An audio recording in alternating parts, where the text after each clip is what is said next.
ஜெய் சாய்ராம். உலகில் உள்ள அனைத்து சாய் என்பவர்களுக்கும் வணக்கம்.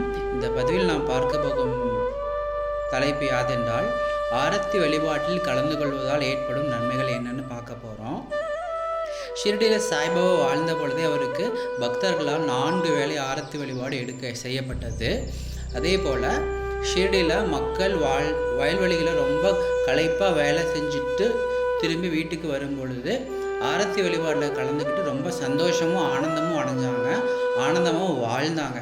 ஷிரடியில் இருக்க மக்கள் ஆனந்தமாகவும் அமைதியாகவும் வாழணுங்கிறதுக்காக ஷிரடியில் ஏற்படுத்தப்பட்ட ஒரு பாபாவின் கருணையால் ஏற்படுத்தப்பட்ட ஒரு சூழல் தான் இந்த ஆரத்தி வழிபாடு.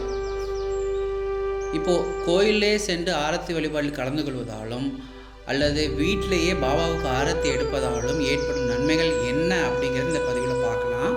முதல் வழிபாடு காலை ஆரத்தி. காலை ஆரத்தி கலந்து கொள்வதால் பக்தர்களோட பாவங்கள் தொலையும். இரண்டாவது பகல் ஆரத்தி.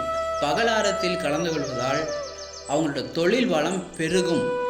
மூன்றாவது மாலை ஆரத்தி. மாலை ஆரத்தியில் கலந்து கொள்வதாலும் அதை வீட்டிலேயே செய்வதாலும் மங்களங்கள் பெருகும். குடும்பத்தில் உள்ள அனைவருடைய வாழ்விலும் மங்களங்கள் பெருகும் அப்படின்னு நம்பிக்கை நிலவுது.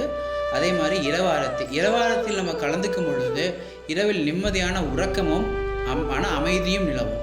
இதுதான் இந்த ஆரத்தியின் நன்மைகள். ஜெய் சாய்ராம்.